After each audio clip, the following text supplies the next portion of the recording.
Hello everyone, welcome to our YouTube channel keep it simple.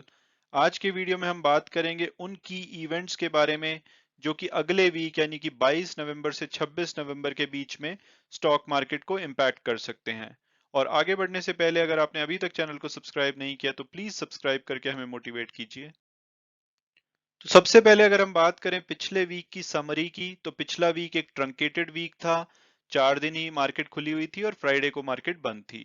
Overall पिछले week में selling pressure देखा गया और सेंसेक्स ने 60,000 का और निफ्टी 50 ने 18,000 का क्रूशियल लेवल तोड़ा और इससे नीचे बंद हुए। और जो इसके मेन कारण थे सेलिंग प्रेशर के, तो पहला था कि जो ग्लोबल फ्रंट पे इन्फ्लेशन लगातार बढ़ रहा है, उससे डर ये है कि जो रेट हाइक्स है वो सूनर देन एक्सपेक्टेशन हो सकता है। इसके अलावा फॉरेन इंस्टीट्यूशनल इन्वेस्टर लगातार अपने शेयर्स बेच रहे हैं, तो उससे भी दबाव जारी रहा। और कंपनीज के हाई वैल्यूएशन है और इसके अलावा जो पेटीएम की बहुत ही ज्यादा वीक लिस्टिंग हुई, ये अपने इशू प्राइस से लगभग 27% नीचे बंद हुआ, जिसने कि इन्वेस्टर सेंटीमेंट को काफी खराब किया। तो ओवरऑल यही रीजंस रहे जिसकी वजह से सेलिंग प्रेशर देखा गया। तो अगर निफ्टी 50 की बात करें तो ये 1.9% गिर के 17,765 के आसपास बंद हुआ। और अगर हम ब्रॉडर मार्केट की बात करें तो बीएससी मिड कैप और स्मॉल कैप दोनों ही में सेलिंग प्रेशर देखा गया और वो 1.71% और 1.5% नीचे बंद हुए। और अगर सेक्टर्स की बात की जाए तो सिर्फ एक ऑटो सेक्टर को छोड़ दिया जाए तो सभी जो बड़े सेक्टर हैं वो रेड में बंद हुए। तो अब अगर बात की जाए नेक्स्ट वीक की, तो सबसे पहले मार्केट रिएक्ट करेगी फार्म लॉस जिनको कि स्क्रैप किया गया है उसके ऊपर। और दूसरा जो रिलायंस और सऊदी अरामको की जो डील कैंसिल हुई है, इसके ऊपर मार्केट रिएक्ट करेगी। हमारी मार्केट फ्राइडे को बंद थी, लेकिन अगर हम एसजीएक्स निफ्टी को देखें तो उनका फ्यूचर जो लास्ट क्लोज हुआ है वो लगभग हमारी लास्ट क्लोजिंग से 60 पॉइंट के आसपास नीचे क्लोज हुआ है। तो उम्मीद की जा रही है कि जो स्टार्ट होगी वो थोड़ी प्रेशर के अंडर होगी और निफ्टी 50 लाल में खुल सकता है। और इसके अलावा ये एफएनओ एक्सपायरी वीक भी है, तो थोड़ा सा ओवरऑल वॉलेटिलिटी और प्रेशर देखा जा सकता है मार्केट में।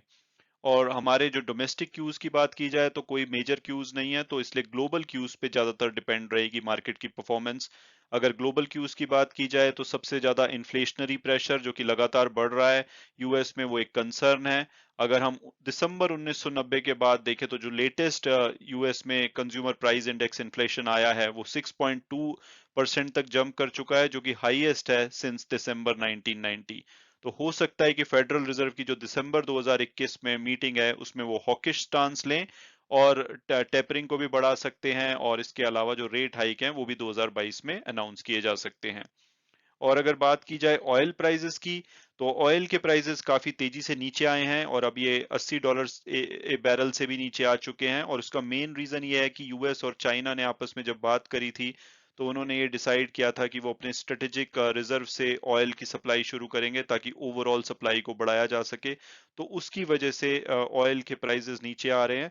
हालांकि ये इंडिया के लिए अच्छी बात है क्योंकि इंडिया का इंपोर्ट बिल इससे कम हो जाता है। इंडिया 80 से 85% अपना ऑयल जितनी भी रिक्वायरमेंट है वो इंपोर्ट करता है। आईपीओ और लिस्टिंग की अगर बात की जाए तो गो फैशन का आईपीओ अभी खुला हुआ है, वो 22 नवंबर यानी कि कल बंद हो जाएगा। और उसके अलावा लेटेंट व्यू और टार्सन्स की लिस्टिंग होगी। लेटेंट व्यू की लिस्टिंग ट्यूसडे को और टार्सन्स प्रोडक्ट की लिस्टिंग फ्राइडे को होगी। इसके अलावा अगर एफआईआई और डीआईआई की डेटा को देखा जाए तो एफआईआई लगातार बेच रहे हैं। उन्होंने पिछले वीक में भी 4411 करोड़ की सेलिंग करी है। और वहीं डोमेस्टिक इंस्टीट्यूट थोड़ा सा बैलेंस कर रहे हैं और उन्होंने 3927 करोड़ की बाइंग करी है। और अगर ओवरऑल अभी तक नवंबर मंथ की बात की जाए तो दोनों ने ही लगभग 10,000 करोड़ की, यानी कि एफआईआई ने 10,000 करोड़ की सेलिंग करी है और डोमेस्टिक इंस्टीट्यूशनल इन्वेस्टर ने सेम अमाउंट की ऑलमोस्ट बाइंग करी है। तो दोनों एक दूसरे को बैलेंस कर रहे हैं। तो अब अगर बात की जाए कोरोना वायरस की, तो भारत में फॉर्चुनेटली 13,000 से कम केसेस आ रहे हैं डेली बेसिस पे। पॉजिटिविटी रेट अब 1% से नीचे है और रिकवरी रेट लगातार 98% से ऊपर रह रही है। हालांकि कुछ बाहर के देशों की बात की जाए तो US, UK, France, Germany, Spain, Italy, Poland और नीदरलैंड में केसेस बढ़ रहे हैं, जो कि इन ए वे भारत के फेवर में जाता है क्योंकि फॉर्चुनेटली भारत में सभी चीजें ठीक हैं। लेकिन ओवरऑल थोड़ी सी चिंता की बात है क्योंकि दूसरे देशों में इसके केसेस बढ़ रहे हैं। अगर वैक्सीन की बात की जाए तो 115 करोड़ से ज्यादा वैक्सीन लगाई जा चुकी हैं और 34% से ज्यादा ऐसे लोग हैं भारत में जिनको कि दोनों डोज लगाई जा चुकी हैं।